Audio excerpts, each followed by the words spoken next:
Did you guys know that the shotgun destroys the level 3 helmet in one shot, but the AWM destroys the level 3 helmet in two shots?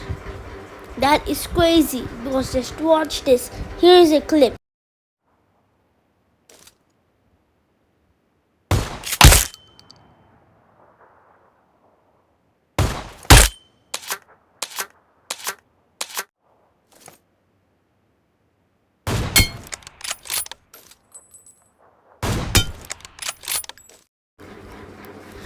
So what do you guys think?